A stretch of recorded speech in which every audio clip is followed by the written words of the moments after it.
I am here with Brady Hunsaker, a YA fantasy author with 5 books published, creating fast-paced, easy-reading fantasy books with plenty of twists. I feel like saying that they're easy reading is kind of downplaying them, but I get what you're saying. They're a fun read, they are easy read, but they're good books with great world building. Thank you for stopping by, Brady. Yeah. I found you through your book, The Scorned Prince, which was your debut novel, and I was wondering, most authors have cool stories to why they started writing. Why did you start writing The Scorned Prince? What gave you the idea for the Ring Dweller world? Well, it's actually like the 4th book I've written. Even though it's my debut, I wrote a lot of stuff before that, but I had ideas for this one kicking around for quite a while. I have like an idea log where I keep all of my different concepts in mind, and then when it comes to like me creating a new story, I just mash a bunch of ideas together until I get super hyped up about it, and then just go into like really in-depth world building. And some of the main things that were creating some inspiration for me were things like the character arc of Zuko from Avatar: The Last Airbender, and then another thing had to do with just some science stuff. I love to read things about like different science because that kind of inspires like how I can make twists on them for fantasy. And one of them just has to do with how the moon is tidally locked to Earth, and so that means that we're always seeing the same side of the moon, right? Because it rotates with us at the same rate. And so I wanted like a world that does that with the star, and there are actually a lot of planets that are like that. And so I went and read a bunch of NASA articles about stuff like that and how they can hypothesize that life could be possible on those, and just dove into that kind of concept with it. And that was part of the main inspiration for how I wanted to set up the world for it. It's like there's a ring in the world that's habitable, and then the middle of the ring is a fiery pit of doom, and then outside is frozen wasteland. Exactly. So, I'd never seen that before. I found it very fascinating to read about. Kind of touched on this, but you do write very unique fantasy settings like stationary planets. So how do you come across inspirations for your world building? You mentioned you like going really deep into that. So can you talk about your process or where you find sources for that? But with a lot of hypothetical things, I'll go and look at just whatever's random articles online. Honestly, I actually love when people just have crazy ideas, and sometimes I'll do polls with my readers, which is fun. But yeah, otherwise it's just a lot of science stuff or just random ideas that I get. I do try to consume a lot of media as well, so that might mean just fun ideas from other books or things like that, or world concepts, or just things to do with planets and the way that things work. I just love to mess around with those a little bit and hypothesize how a different world would function differently, or how certain magic concepts that I have might impact the rest of the world. And so yeah, I just throw all that together and then try to make spins on it. So sometimes I just make it up on the spot. As I have one little idea, I try to use that to just extrapolate on how the rest of the world would be impacted. I didn't write down this question, but is there an example of something readers voted on and you wrote a story around it, or are going to write a story around it? Yeah, so I wanted my readers to vote on the setting for the next book in a series. And so I did a poll with them, and they could choose one of 2 countries. And in my mind, I just thought, okay, well, this country, this is the dynamic that will exist there. And in this country, this is the other dynamic that will exist there. And then I want each one to be almost a different biome sort of thing. So there will be different ways that magic impacts that particular land. And I let them kind of vote, and then I get to go with some stuff that way. Other examples might be I'm going to have another one that comes up where they're going to vote on the animal companion for one of the characters, and then that might impact how that person progresses and stuff like that too. Oh, the animal companions are always a huge hit. I can't wait to see how that turns out. You're going to have to make little stickers and stuff. Probably.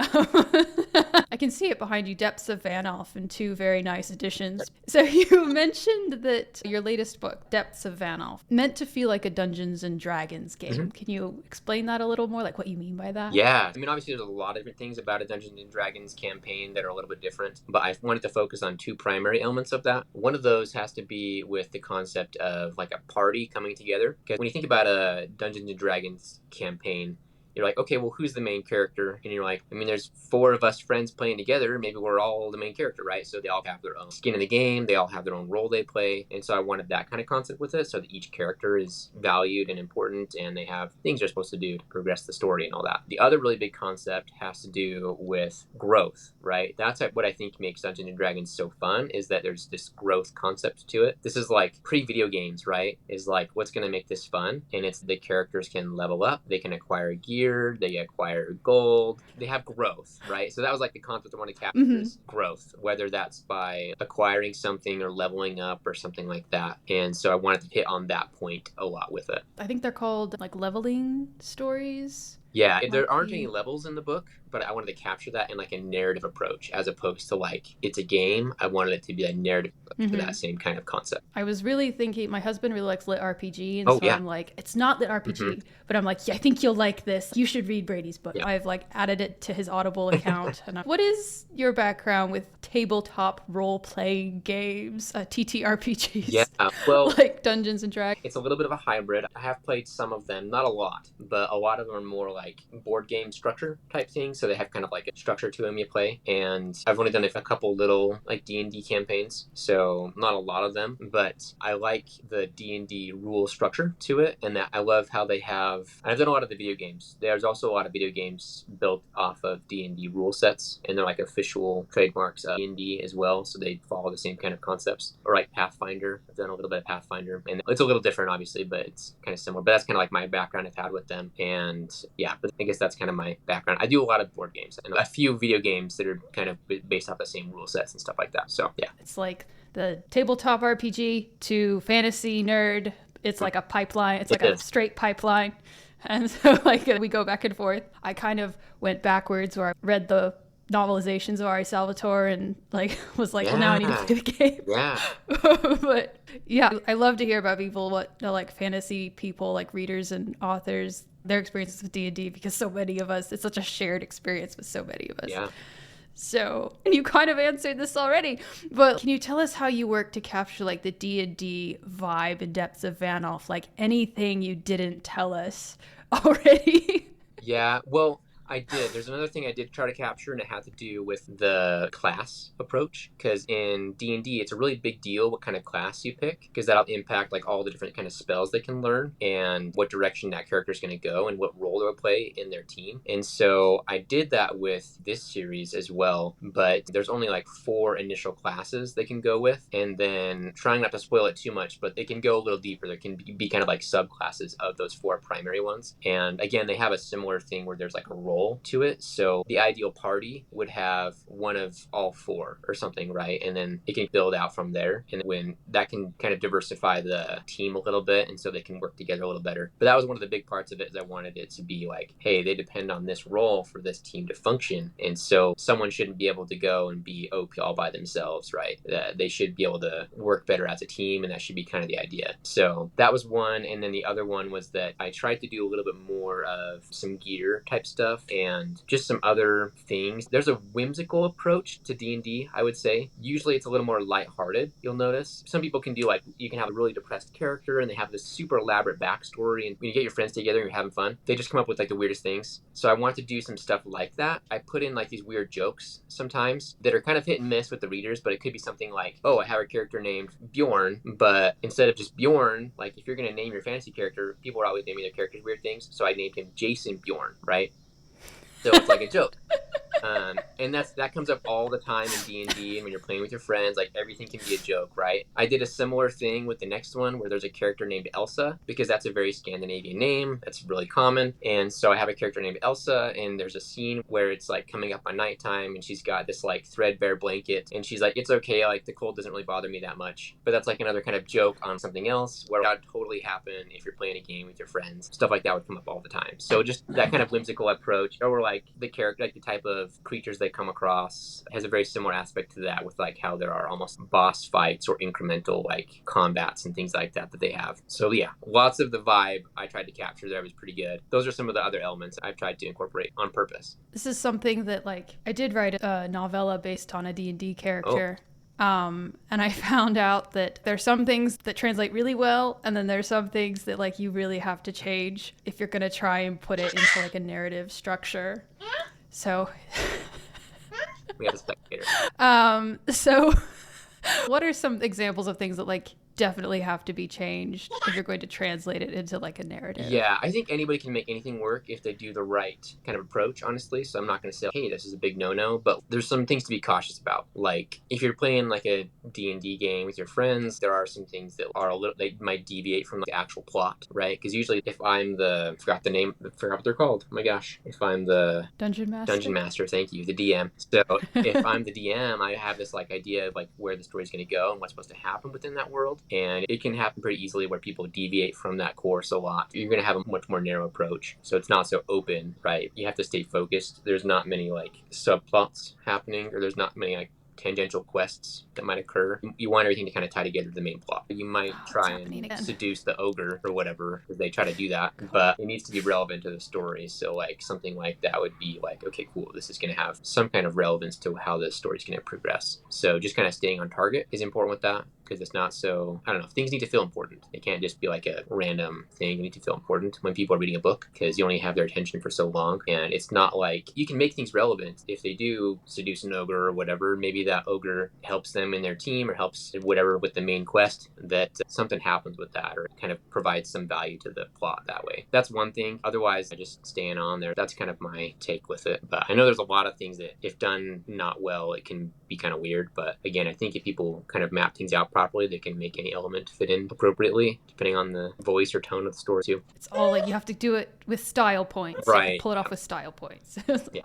I realized that, like, I used to DM a lot, and so I realized that it was really useful in like writing final fights in fantasy to think about it as like balancing the stats. As a DM, you try to balance like the stats of the players with the stats of the boss, and you like think through like how they could potentially take out this monster. And I found that really helpful as a fantasy writer, setting up like to take out the big bad, the BBEG, as one would say. What are things like that you think do translate really well from like D&D or lessons in D&D and TTRPGs to fantasy books? Yeah, that's great, because there does have to be this kind of progression approach to it. And this is something that video games do really well, because it's like when you first start out, everything's level 1 and you can only fight level 1 things, and then as you go to the next area, they're kind of a different level. I think being able to understand that concept, especially because it's usually very progression focused, you need to have that kind of element in place, or you need to have it come to your advantage where like this thing is so beyond them that they have to do some things before they can do that.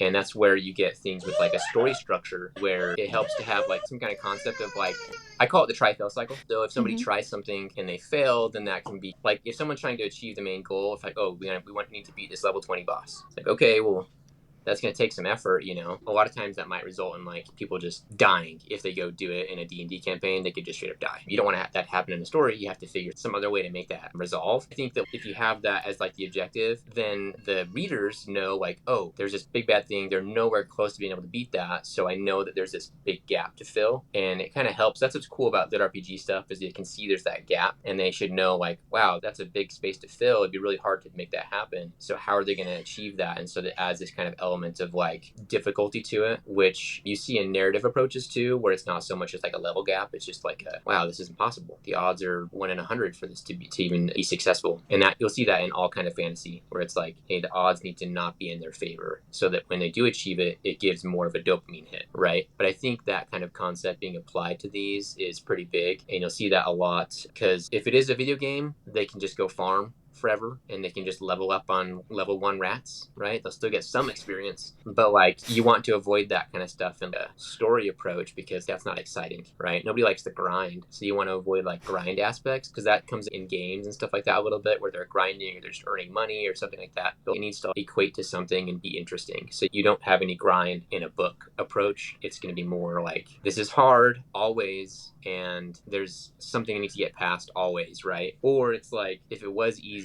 then that's indicative of something bigger, you know? But anyway, that's kind of like some thoughts I've had about that, because I talked about the growth aspect being important, but like showing the level of the obstacle becomes important as well. So there should be more that you can expect out of them because of the impending obstacles, I guess. I think you can only get away with that in like lit RPG, where it's like, we're going to go kill slimes for 20 years.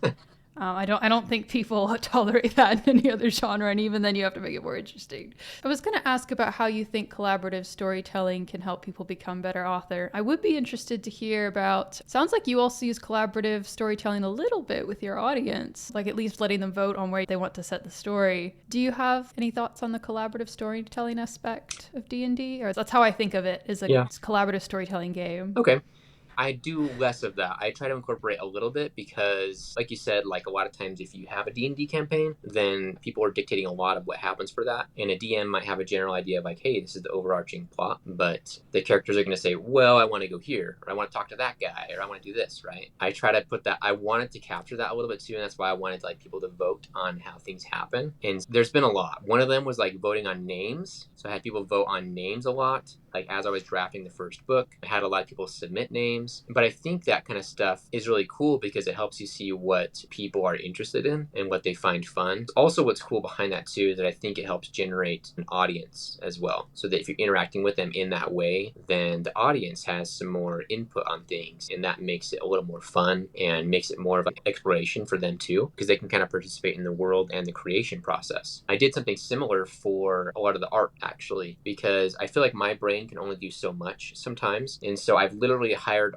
artists and been like, hey, I want you to just create a creature for me and I'll put it in the book. So I did that for a couple pieces. I did the Kickstarter for the first book, and one of the tiers was that if they bought that tier, then that reader would work with me to create some kind of monster for the series as well. And so I actually did some stuff like that to incorporate it, and they'll be in book 2. I did all that stuff to kind of make it so like, hey, this is what's going to be in book 2. So they kind of help build that world. It adds more flavor than I would have been able to think of by myself. For instance, one of the concepts somebody introduced was an elemental, and I hadn't even thought of putting elementals in because it's like a deeper concept. When you get into like D&D rules when it comes to elementals, things are very complex sometimes, and so getting that inside the story as well, I don't know, it just adds a lot more flavor. And I think it made me kind of expand my own reach to be a little bit more. I think it just gives us the opportunity to, pretty much extrapolate on our own capacity and add more to it, which I need. I think it's fun to kind of see input from people. I do remember seeing a whole bunch of polls you were putting out, and I was thinking, well, that's really cool. That's a cool idea. Oh, I love polls. I do usually do polls for like my titles for my books. I saw that actually. Yes. Yes. I'm like, I give up. You all name it. But do you have any advice or words of warning for people who are aspiring authors who might want to write books about their D&D characters? Yeah, this comes up a lot too. Here's this kind of folly I think that people get into with it a lot, is that I think what helps is knowing when to start the story for them, right? Because a lot of times they focus on like this interesting backstory stuff and then like how to initiate a plot with a person. So even when we do any kind of character sheet, right, there's all kinds of details we could put in about that person. But sometimes that story, the best place to start that story might not be where you initially think it is. And so when it comes to a narrative approach, it's like, okay, well, how is this person's growth going to fit in with the overall plot? And because growth is a really, really important part of a character, and you really want to hit on a point where they're growing the most. That tends to be what's interesting. Focusing on that part of it, I think, is really important, because you could say, oh, I used to be an assassin and now I'm a bartender. It's like, cool. Well, let's explore that.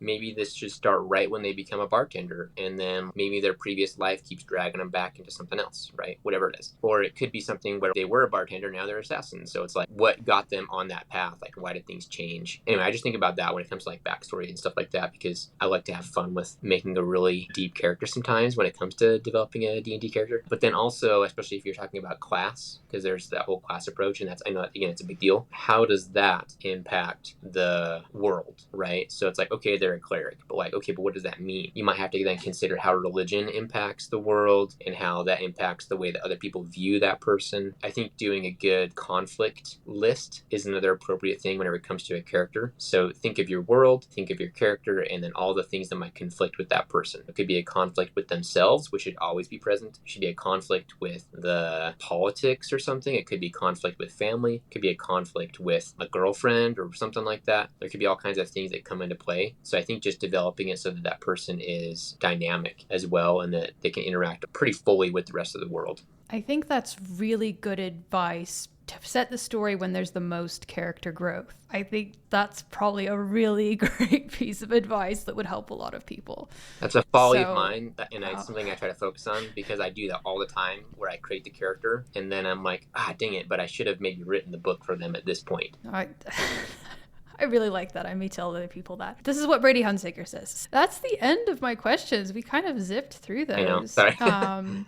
But it's fine. Where can people find you online? And do you have any upcoming projects you'd like to tell us about? Good question. So I'm on pretty much everything. I'm mostly on TikTok, honestly. TikTok and Instagram and Facebook, for whatever reason, has blown up a lot. But those are the places I'm most active. I do also do stuff on YouTube. I'm on Threads, but mostly TikTok, I guess. But I'm probably easier to interact with on Instagram, and just because I feel like it keeps track of things a little better on there. But yeah, I have my own website. I've got a few projects in the works. I have another book coming out in 2 weeks, actually. It's book 2 of this series. So this is called Dragon's Bane. The second book comes out in a couple weeks. It's just a duology. It's a YA. The other series, Depths of Vanoff, that we've been talking about, that's actually an adult fantasy. So all my other stuff has been YA, but this one is a YA. It's just kind of fun. And the final book is coming out. It's just the 2 books as I was kind of finding my audience. That's pretty fun. But the Depths of Vanoff series is kind of like the active project that I'm working on a lot. It's going to be about 6 books, and I'm going to publish 2 books a year is the idea until it's all done. So there's a lot going on with that. But again, the idea is that it's very interactive, and I love to kind of like poll people and do surveys and things like that. And it's a lot of fun. I spent a lot of time working on that one and building the world there, and lots of special projects around that series, I guess. So I'm very excited to see what happens next with that. And I'm trying to be pretty big on the audiobooks. So, and I know that's a big topic right now. So, yeah. Yeah, lots of fun.